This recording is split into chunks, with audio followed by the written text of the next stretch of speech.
आम public channel में मैं आफाक अहमद मुंसरी आपका स्वागत करता हूं। आइए आपको ले चलते हैं खबरों की दुनिया में। लोकसभा चुनाव के 5वें चरण के मतदान से पहले इंडिया गठबंधन ने उत्तर प्रदेश की राजधानी लखनऊ में संयुक्त प्रेस कॉन्फ्रेंस की। कांग्रेस अध्यक्ष मल्लिकार्जुन खड़गे और सपा प्रमुख अखिलेश यादव ने मीडिया को संबोधित किया। इस दौरान खड़गे ने अपने सियासी जीवन के बारे में जानकारी देते हुए प्रधानमंत्री नरेंद्र मोदी और बीजेपी पर जमकर निशाना साधा। उन्होंने कहा कि लोकसभा चुनाव में दो विचारधाराओं की लड़ाई है।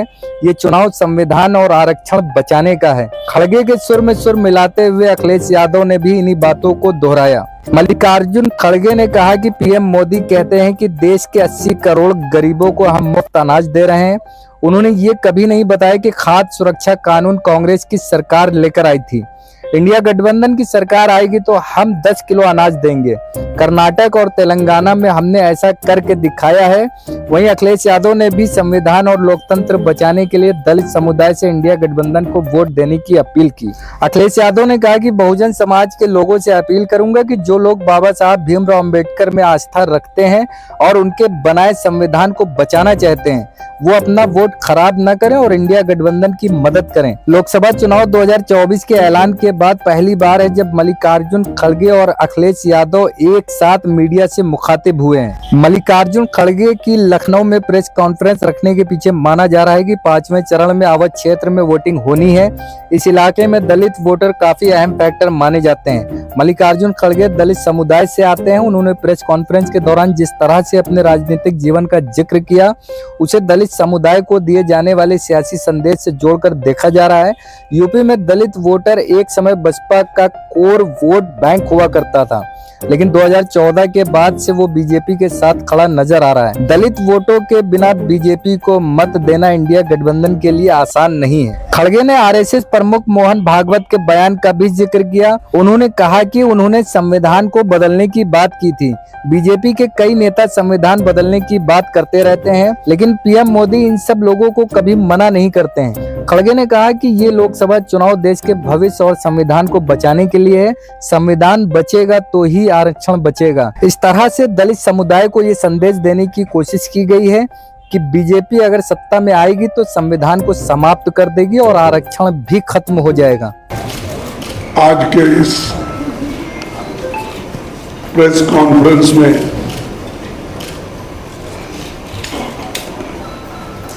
उत्तर प्रदेश के भूतपूर्व मुख्यमंत्री और हमारे गठबंधन के बड़े साथी श्री अखिलेश जी और इस मंच पर बैठे हुए सभी मेरे दोस्तों और यहाँ पर पधारे हुए हमारे मीडिया के सारे बंधुओं मित्रों, ये नहीं कहता मेरे परिवार के लोग होते, तो सभी मेरे दोस्त हैं, सभी आप हमारे अपने इस कॉन्फ्रेंस में बड़ी तादाद के साथ यहाँ पर आए हैं, इसलिए आप सबका मैं शुक्रिया अदा करता हूँ। आप तो जानते हैं मैं कर्नाटक से आया हूँ और मेरी पैदाइश बीदर डिस्ट्रिक्ट में हुई और वहाँ से जब हैदराबाद लिबरेशन के वक्त वहाँ पर थोड़ी गड़बड़ी जब हुई, तब मुझे गुलबर्गा लाया गया मेरे पिताजी। मेरा घर पूरा जल के खाक हुआ था। मेरी माँ, मेरी बहन, मेरे भाई, मेरे चाचा सभी उसमें खत्म हुए थे। तो मेरे पिताजी ने जो बाहर खेत में काम कर रहे थे वो उन्होंने उठा के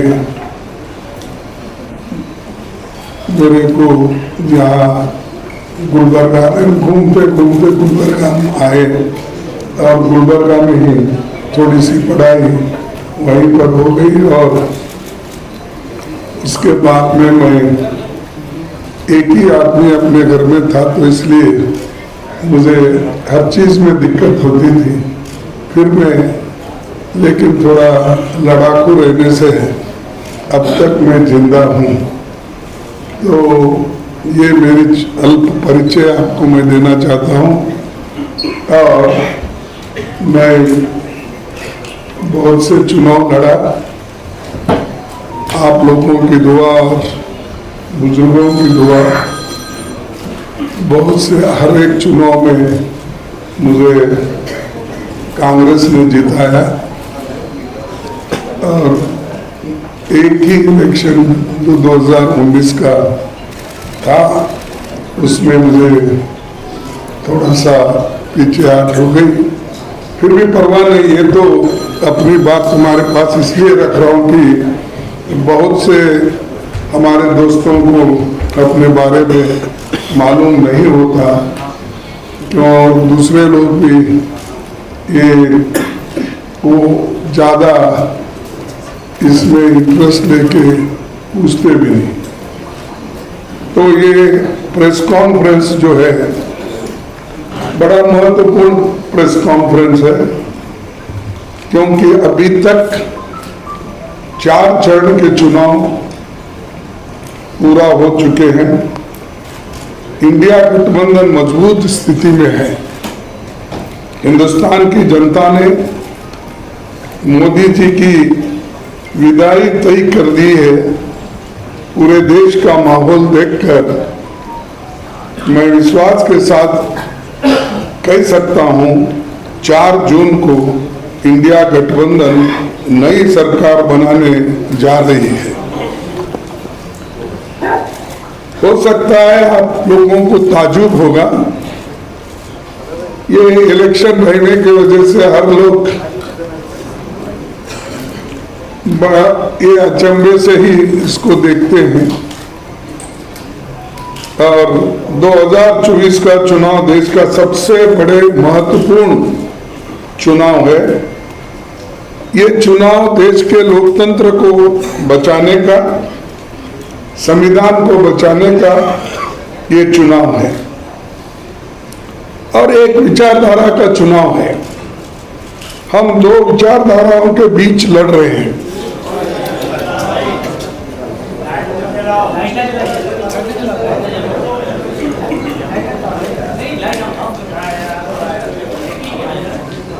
शुरू करो।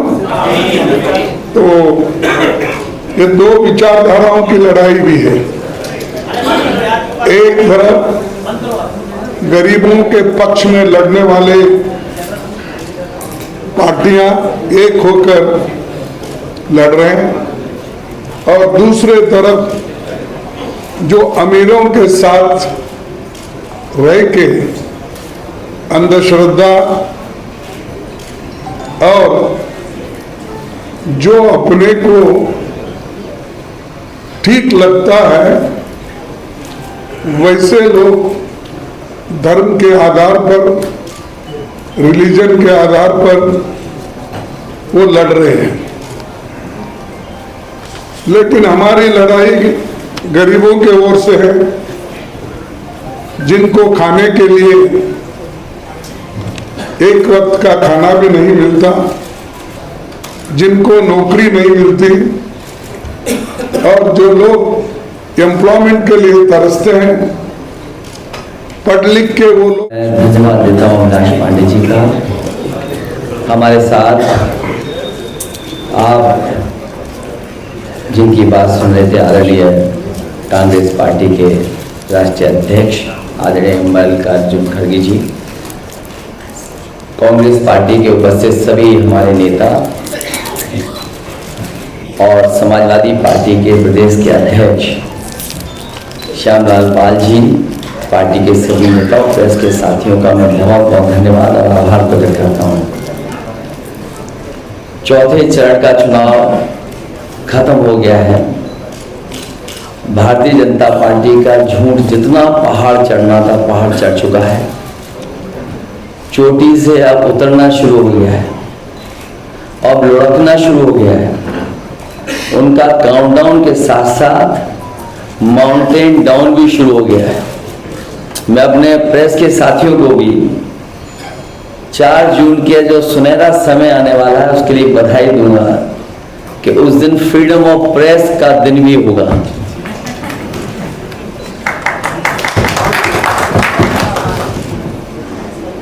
मीडिया मुक्ति और फ्रीडम ऑफ प्रेस का दिन भी 4 जून होगा। भारतीय जनता पार्टी अपने ही नेगेटिव नैरेटिव में उलझ गई है और जब हम पीछे मुड़ करके देखते हैं 10 साल दिल्ली की सरकार और लगभग 7 साल उत्तर प्रदेश की सरकार में हर बात उनकी झूठी निकली, वादे उनके झूठे निकले। और हाल में जो हम लोगों ने उनका चुनाव देखा है वो उनकी बूथ कमेटियां लूट कमेटी के तरह काम करने लगी हैं और जो जन समर्थन इंडिया गठबंधन के लिए जनता में दिखाई दे रहा है, आने वाले समय में 140 करोड़ की जनता भारतीय जनता पार्टी को 140 सीटों के लिए भी तरसा देगी। भारतीय जनता पार्टी का रथ फंस नहीं गया है, धंस गया है और इसीलिए उनकी भाषा बदली है। जो उन्हें अपने काम पर वोट मांगना था वो अपनी भाषणों में भाषा बदल दी है। इसलिए नकारात्मक राजनीति का समय खत्म हो गया है। लोग और देश की जनता बदलाव चाहती है। वो बदलाव 4 जून को आने वाला है। इंडिया गठबंधन की सरकार बनेगी। तमाम जो जनता के लिए और जो हमारा किसान बैठा देख रहा है कि किसान की मदद हो, सहयोग हो, खुशहाली के रास्ते पर किसान जाए, उसे जो झूठा सपना दिखाया गया था आय दोगुनी का और काले कानून ला करके जो उसके साथ अन्याय हुआ था वो भी किसान भूला नहीं है। वो थार से जो किसानों की जान गई, थार वाला घटना भी किसान भूला नहीं है। और इनकी सरकार में लाखों किसानों ने आत्महत्या की है। बुंदेलखंड का इलाका उत्तर प्रदेश का वो है जहां पर सबसे ज्यादा किसानों ने आत्महत्या की। जो जन समर्थन मुझे कल दिखाई दिया है, बुंदेलखंड के लोग भारतीय जनता पार्टी को खंड खंड कर देंगे। वहां पर कोई भी खाता खुलने वाला भारतीय जनता पार्टी का नहीं है। और मैंने कई बार कहा, फिर कहता हूं प्रेस के सामने, इंडिया गठबंधन उत्तर प्रदेश में 79 सीटें जीत रहा है और क्यूटो में लड़ाई में है।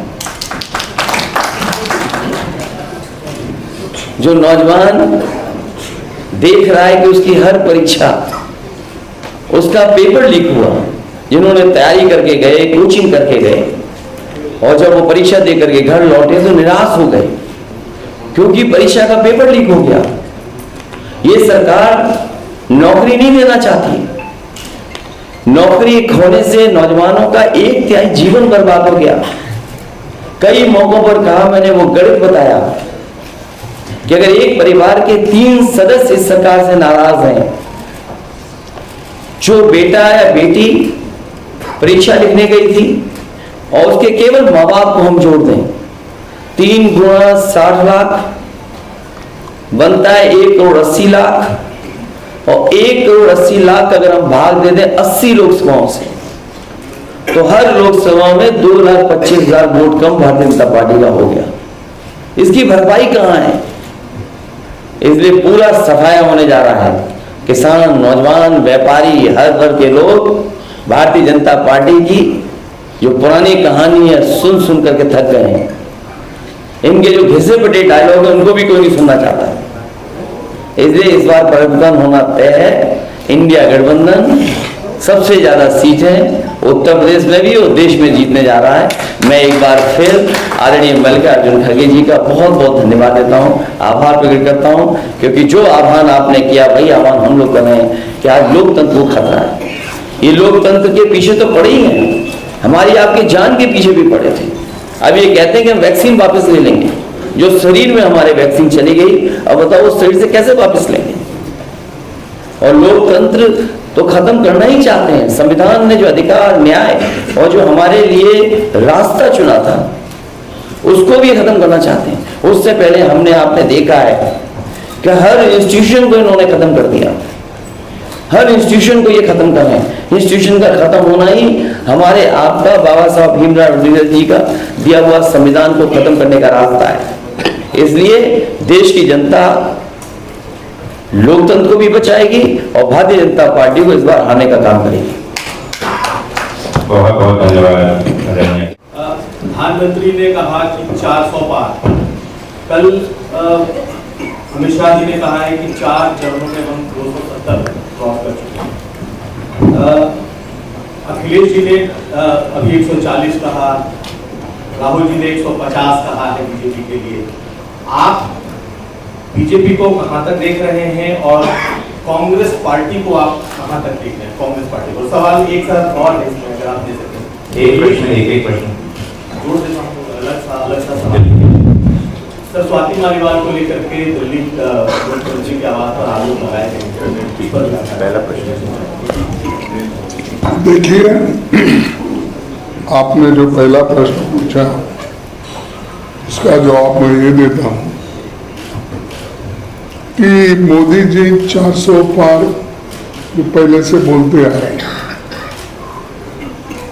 गनीमत है, हम खुशकिस्मत है, वो 600 पार बोलेंगे, क्योंकि हमारी जो पार्लियामेंट की संख्या है 543 है, 543। इसीलिए मैं उनको धन्यवाद देता हूँ, कम से कम वो 600 पार नहीं बोलते, ताकि पूरे हिंदुस्तान का गरिमा खत्म हो जाएगा। और क्या प्राइम मिनिस्टर बोल रहे हो। और दूसरी चीज मैं शर्त लगाता हूं, अगर वो 400 पार 200 पार नहीं कर सकते, 200 पार नहीं कर सकते। और अब शाह बोल रहे हैं, शाह पहले नहीं बोलते थे, लेकिन बड़े बड़े अखबारों में उनके ऐसे आ रहे हैं कि प्रश्न उत्तर, मैं देखा हर पेपर में देखा, हिंदी पेपर में भी देखा, इंग्लिश में देखा, कन्नड़ा में देखा, बड़े बड़े उनके जो प्रश्न और उत्तर क्या पहले ही थे, क्या बनाए हुए थे, मुझे मालूम नहीं, लेकिन वो ठीक है, उनका जो कहना है कह दे। लेकिन मैं कह रहा हूं, हमारे गठबंधन को, बीजेपी को सत्ता में आने के लिए, रोकने के लिए जितने नंबर होना, उससे ज्यादा नंबर हमारे पास आएंगे। मेरा सवाल अखिलेश जी से है कि उत्तर प्रदेश में एक चर्चा जो आप लोगों ने चलाई थी कि आरक्षण और संविधान को लेकर, इसको लेकर काफी नीचे तक चर्चा चलाने में आप लोग तो कामयाब हो गए हैं। और दूसरी बात यह है कि पीडीए को लेकर आपने एक अभियान शुरू किया था, लेकिन इन सब के बीच में कुछ जगहों पर मायावती ऐसे प्रत्याशी खड़े कर रही है जहां आपके काफी जो है परेशानी आपके लिए पैदा हो रही है। इसको आप किस रूप में देखते हैं, क्योंकि वो भी भाजपा से भी इस गठबंधन को लड़ना पड़ रहा है यूपी में, और मायावती से भी लड़ना पड़ रहा है। इंडिया गठबंधन की रणनीति पीडीए, और इस मौके पर आदरणीय मल्लिकार्जुन खड़गे जी भी हैं। मैं यही अपील करूंगा कि बहुजन समाज के लोग जो बाबा साहब भीमराव अम्बेडकर जी की आस्था रखते हैं, उनके रास्ते पर, उनके बनाए हुए संविधान को बचाना चाहते हैं, अपना वोट खराब न करें। जो इंडिया गठबंधन है उसकी मदद करें, जिससे लोकतंत्र को और मजबूत किया जा सके। अगर आपने हमारे चैनल को सब्सक्राइब नहीं किया है तो आम पब्लिक चैनल को सब्सक्राइब कीजिए और हाँ, बेल आइकन जरूर दबाइए।